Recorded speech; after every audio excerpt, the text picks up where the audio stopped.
جو اس نیت سے شادی کرے کہ میں پاک دامن بن جاؤں، میں گناہوں سے بچ جاؤں، اللہ اس کو گناہوں سے بچا لیتا ہے۔ اور تیسرا وہ مجاہد جو اللہ کے راستے میں جہاد کرے، اللہ اس مجاہد کی مدد فرماتا ہے۔ کیا ہوا اگر امریکہ اور یورپ اور جناب جرمنی، فرانس اور یہ کینیڈا اور یہ سب ظالم ایک طرف ہیں، ایک پیج پہ کھڑے ہیں، کوئی بات نہیں، مجاہدین کا مددگار رب ہے۔ کیا ہوا کہ ہمارے 57 اسلامی ملکوں کے مردہ حکمران وہ ڈرپوک ہو گئے، بزدل ہو گئے، لیکن رب کریم مجاہدین اسلام کے ساتھ ہے، اللہ فلسطینیوں کے ساتھ ہے، اس لیے وہ بیچارے اتنی شہادتوں کے باوجود وہ جھکے نہیں ہیں اور انہوں نے ہار نہیں مانا، اور انشاءاللہ اللہ نے چاہا اللہ ان کو کامیابی بھی عطا فرمائے گا۔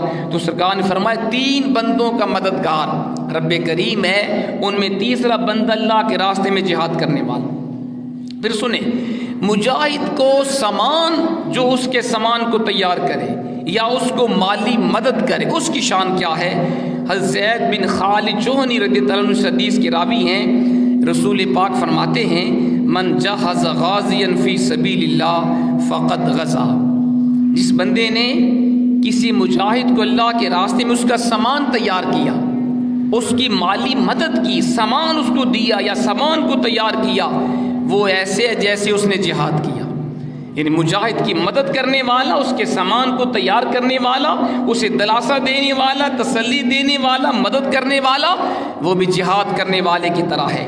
اور پھر سرکار نے فرمایا ومن خلف غازیا فی سبیل اللہ بخیر فقد غزا، جو مجاہد کے پیچھے رہا، اس کے اہل خانہ کی دیکھ بھال کرتا رہا، بیوی بچوں کا خیال اس نے رکھا، وہ بھی ایسے ہے جیسے اس نے بھی جہاد کیا۔ یعنی مجاہد کی مالی امداد کرنے والے کو اللہ جہاد کے برابر ثواب عطا فرماتا ہے، اور مجاہد کے گھر والوں کا، بیوی بچوں کا، اہل و عیال کا خیال رکھنے والے کو بھی اللہ تعالیٰ جہاد کے برابر ثواب عطا فرما دیتا ہے۔ یہ اس کی بندہ نوازی ہے، جس کو چاہے جتنا عطا فرما دے۔ بیٹا آواز کم کرو۔ اسی طرح ایک اور حدیث پاک سن لیجئے کہ مجاہد کے لیے بے شمار نیکیاں ہیں، جو اللہ کے راستے میں جہاد کرے اللہ تعالیٰ اس کو بے شمار نیکیاں عطا فرماتا ہے۔ حضرت سیدنا ابو ہریرہ رضی اللہ عنہ کی روایت ہے کہ ایک شخص نے رسول پاک سے پوچھا دلنی علی عمل یعدل جہاد، اس کا حضور مجھے کوئی ایسا کام بتائیں، ایسا عمل بتائیں جو جہاد کے برابر ہو۔ یہ کسی نے رسول پاک سے پوچھا تو آپ نے کیا فرمایا؟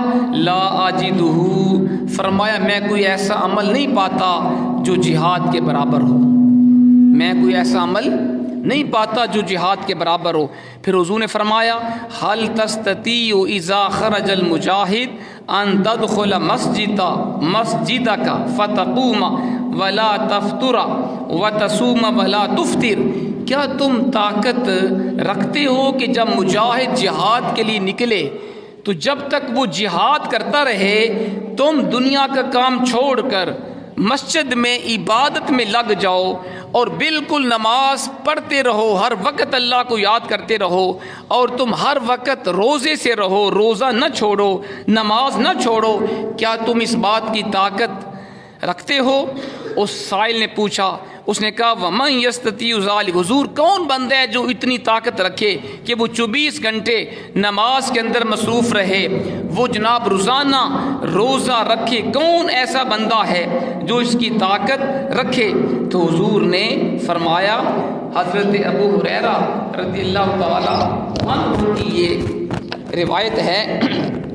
پھر اس کے بعد سیدنا ابو ہریرہ رضی اللہ تعالی عنہ نے فرمایا ان فرس المجاہد لیستن فی طولہ فیکتب لہ حسنات، فرمایا کہ مجاہد کے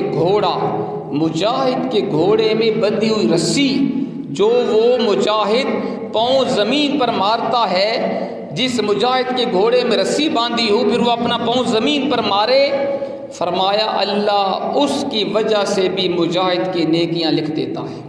یہ مجاہد کی شان ہے کہ مجاہد کے پاؤں میں جو رسی بندی ہوتی ہے وہ جتنی دفعہ وہ پاؤں زمین پر مارتا ہے اللہ اتنی نیکیاں اس مجاہد کو عطا فرما دیتا ہے۔ اور حدیث پاک سے پتہ چلا، اور دوسری حدیث میں ہے سرکار نے فرمایا کہ مجاہد کی مثال ایسے ہے کہ جیسے جب تک وہ جہاد کرتا رہے کوئی بندہ اتنی دیر ہر وقت نماز ہے اور روزانہ روزہ رکھتا رہے 24 آورز وہ اللہ کی یاد میں رہے، یہ مجاہد کی شان ہے، یہ مجاہد کی مثال ہے۔ تو ذات محترم جہاد اتنا اعلیٰ عمل ہے، کوئی نیکی کوئی نماز روزہ بھی اس کے برابر نہیں ہے۔ اور پھر جہاد کرنے سے اللہ تعالیٰ انسان کی پریشانیاں ختم فرما دیتا ہے، انسان کی تکلیفیں دور ہوتی ہیں۔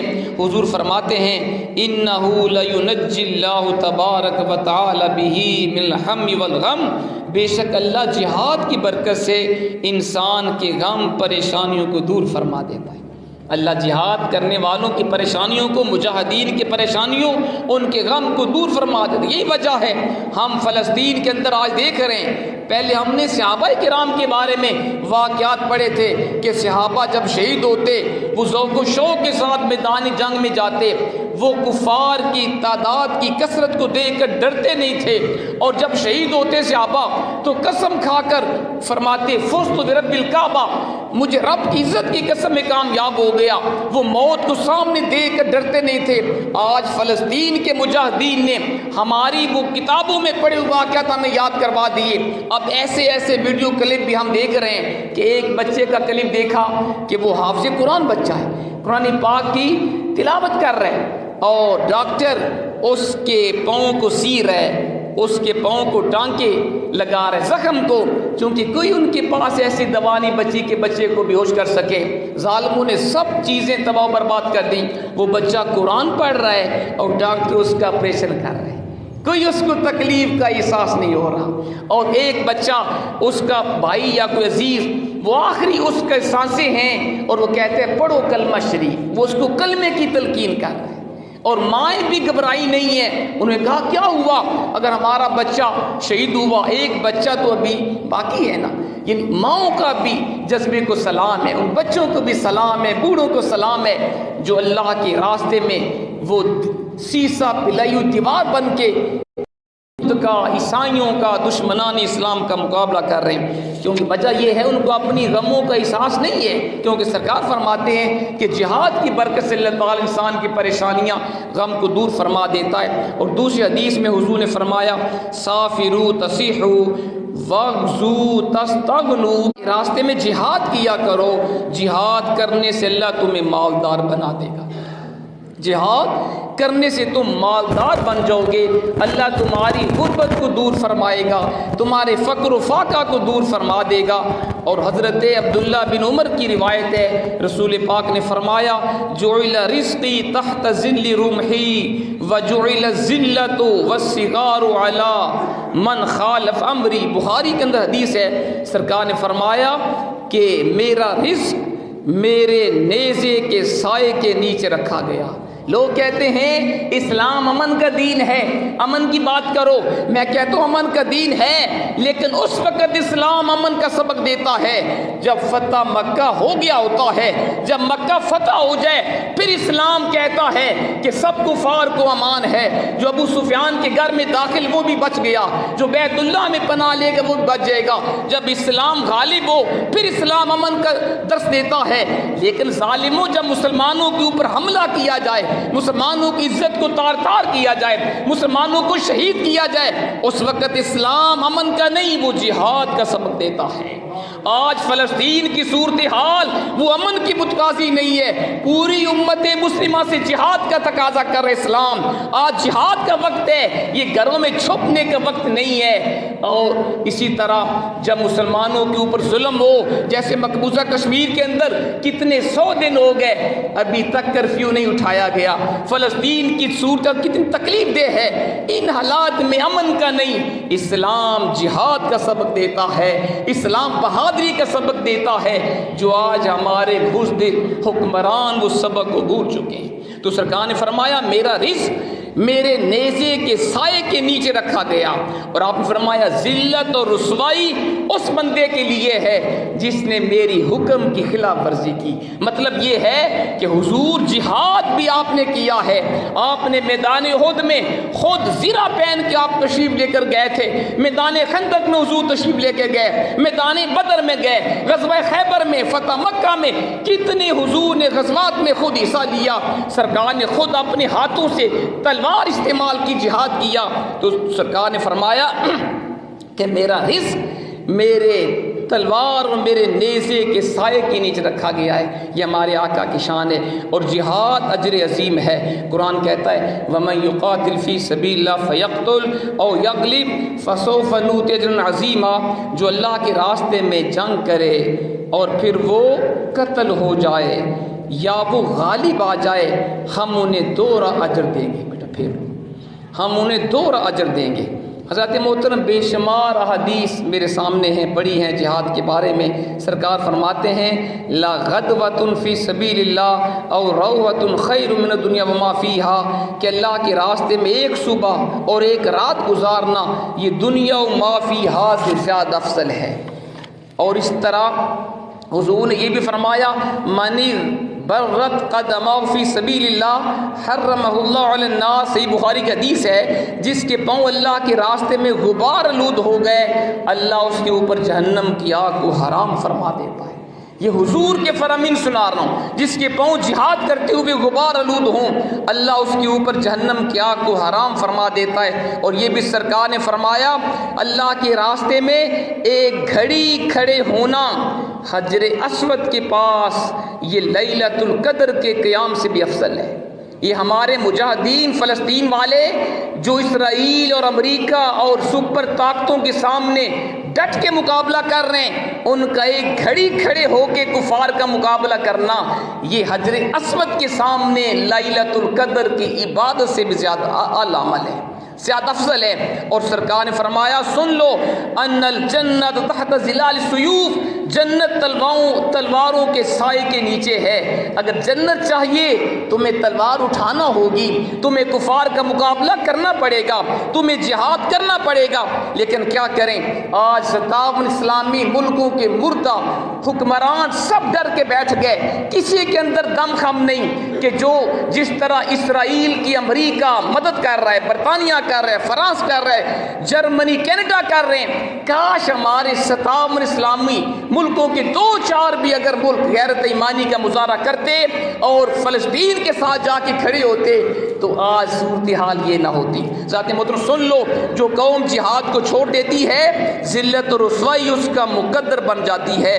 حضور نے پہلے بتا دیا تھا، آپ نے فرمایا تھا کہ جب تم سودی کاروبار کرو گے، جب تم گائے کی دموں کو پکڑ لو گے، جب تم کھیتی باڑی کے اوپر راضی ہو جاؤ گے، یعنی صرف دنیا کے اوپر راضی ہوگے، وَتَرَكْتُمُ الْجِهَادَ، اور جب تم نے جہاد کو چھوڑ دیا، سَلَّطَ اللَّهُ عَلَيْكُمْ، اللہ تمہاری اوپر ذُلًّا، اللہ ذلت کو مسلط فرما دے گا، لا ينزعه حتى ترجعوا الى دینکم، وہ ذلت اس وقت تک تمہاری اوپر رہے گی جب تک تم اپنے دین کی طرف لوٹ نہیں آؤ گے۔ مطلب یہ ہے جب تم نے جہاد کو چھوڑ دیا تم پوری دنیا میں ذلیل و خوار ہو جاؤ گے۔ اور آج ہم دیکھ رہے ہیں، آج آپ دیکھ لیں 2 ارب کے قریب مسلمان ہیں، مجھے بتائیں کون سا ملک ہے جو عزت کی زندگی جی رہا ہے؟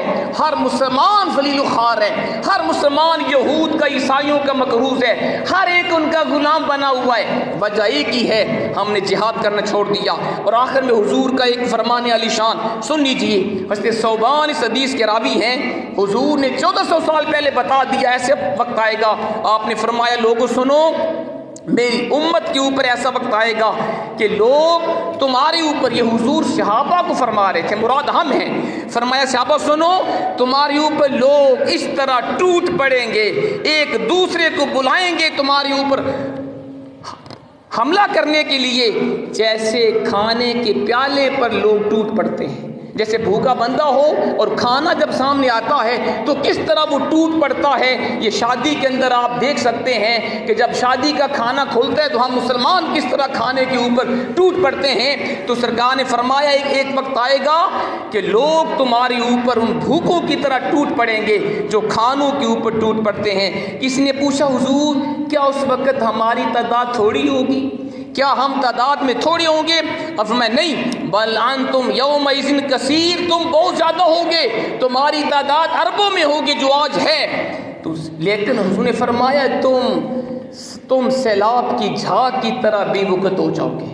جیسے پانی کے اوپر جھاگ آتی ہے نا، جھاگ کی کوئی وقت نہیں ہوتی، بلبلے بنتے ہیں اور چند سیکنڈ کے بعد ختم ہو جاتے ہیں. فرمایا تمہاری حیثیت بھی ان جھاگ کی طرح ہوگی. اور پھر حضور نے فرمایا اللہ تمہارے ہیبت، تمہارا رعب کفار کے دلوں سے نکال دے گا. پھر سرکار نے فرمایا کہ اللہ تمہارے دلوں کے اندر وہن کی بیماری ڈال دے گا. پوچھا کہ حضور وہن کیا ہے؟ فرمایا حب الدنیا و کراہیت الموت، دنیا کی محبت اور موت کو ناپسند کرنا. یہ حدیث آج کل کے بالکل حالات کو بیان فرما رہی ہے. سرکار نے پہلے بتا دیا کہ ایک وقت آئے گا لوگ تمہارے اوپر ٹوٹ پڑیں گے اور تمہاری کوئی حیثیت نہیں ہوگی. آج ہم دیکھ رہے ہیں 57 اسلامی ملک ہیں، پاکستان ایٹمی قوت ہے. کسی کو خوف ہے کہ پاکستان کے پاس ایٹمی اسلحہ ہے کہیں وہ فلسطینیوں کا ساتھ نہ دے؟ اور سب کو پتہ ہے کہ عرب کے اندر کتنے پاورفل ملک ہیں، مال و دولت بھی ہے، اسلحہ سب شے ہے، لیکن وہن کی بیماری ہے. دنیا کی محبت میں ہم گرفتار ہو گئے، مال و دولت کے ہم لالچی ہو گئے، ہر کوئی مال و دولت کی فکر میں بھاگ رہا ہے. کسی کو پتہ ہی نہیں فلسطین کے اندر کیا قیامت ٹوٹ رہی ہے. ذات محترم یہ وقت ہے جہاد کا. قرآن و حدیث کے مطابق یہ وقت ہے، پوری امت مسلمہ کے اوپر جہاد فرض ہے. اور اگر آج 57 اسلامی ملکوں نے اعلان جہاد نہ کیا اور اپنے نہتے فلسطینیوں کو اسی طرح شہید ہوتے دیکھتے رہے، ان سب سے قیامت کے دن پوچھا جائے گا. اور میں اور آپ بھی جواب دے ہیں. اگر آج ہم نے فلسطینیوں کا ساتھ نہ دیا، ہم نے ان کے لیے دعا نہ مانگی آزادی کے لیے، ہم نے اسرائیل کی مصنوعات کا بائیکاٹ نہ کیا اور ہم نے اپنے سوئے ہوئے حکمرانوں کو جگایا نہیں اور ہم نے احتجاج نہ کیا، ہم بھی قصوروار ہوں گے. لیکن افسوس کی بات ہے عوام بھی سو رہی ہے، گورنمنٹ بھی سو رہی ہے اور ہمارے بہن بھائی بچے بچیاں روزانہ ذبح کیے جا رہے ہیں. لیکن یاد رکھیے گا نہ سمجھو گے تو مٹ جاؤ گے مسلمانوں، تمہاری داستان تک نہ ہوگی داستانوں میں. ہمارے بس میں کیا ہے؟ میں نے پہلے بھی آپ سے عرض کیا تھا، دعا کیا کریں، ہر نماز کے بعد دعا کریں فلسطین کے لیے، رو رو کے ہمیں دعا کرنی چاہیے. یہ ہماری ذمہ داری ہے. اور سب سے بڑی ذمہ داری اسرائیل کی تمام مصنوعات کا بائیکاٹ کرے. لیکن افسوس ابھی تک مسلمانوں نے ان کی مصنوعات کا بائیکاٹ بھی نہیں کیا. میں نے ایک جمعے پوری ان کی مصنوعات آپ کو پڑھ کے سنا دی تھی کہ یہ ان کی مصنوعات ہیں اور ان کا الٹرنیٹ پاکستان کے اندر بھی مصنوعات ہیں. مجھے بتائیں کتنے مسلمان ہیں جنہوں نے اسرائیل کی مصنوعات کو چھوڑا ہے؟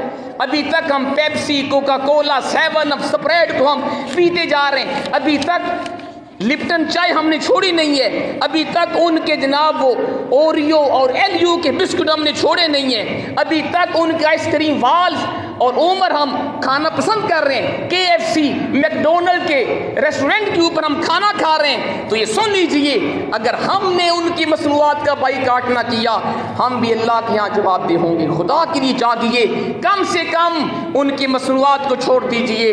اسرائیل کے لیے دعائیں کریں، ان کے خلاف کو دعا کریں، اللہ ان کو تباہ و برباد فرما دے. اور آخری بات، جہاں بھی احتجاج ہو فلسطین کے حق میں، ہم سب کی ذمہ داری ہے دینی اخلاقی، ہم اس احتجاج میں شامل ہوں. 5 نومبر بروز اتوار دن 11 بجے تحریک لبیک پاکستان نے غیرت ایمانی کا مظاہرہ کرتے ہوئے اس نے طوفان الاقصی ملین مارچ کا اعلان کیا ہوا ہے. انشاءاللہ پورے پاکستان سے قافلے آئیں گے. فیض آباد سے 11 بجے یہ مارچ شروع ہوگا فلسطینیوں کے حق میں اسرائیل کے خلاف یہ شاہراہ دستور تک جائے گا۔ دیکھتے کون کون غیرت ایمانی کا مظاہرہ کرتا ہے۔ ہم سب کی ذمہ داری ہے اس مارچ کے اندر شامل ہو کر دنیا کو بھی پیغام دیں کہ ظالموں، ہمارے حکمران بے شک وہ تمہارے غلام بن کے بک گئے، ہم تمہارے غلام نہیں ہیں، ہم اللہ کے بندے اس کے حبیب کے غلام ہیں۔ ہم تو اپنی آواز اٹھائیں نا، ہم تو اللہ رسول کے ہاں بھی قیامت کو کہہ سکیں گے یا اللہ جو ہمارے بس میں تھا ہم نے کیا۔ اور اگر ہم نے احتجاج کے اندر بھی شمولیت نہ کی، ہم نے فلسطینیوں کے لیے دعا بھی نہ مانگی، ہم نے اسرائیل کی مصنوعات کو بھی نہ چھوڑا، ہم سب بھی اللہ کے ہاں جواب دہ ہوں گے۔ اللہ تعالی ہمیں عمل کی توفیق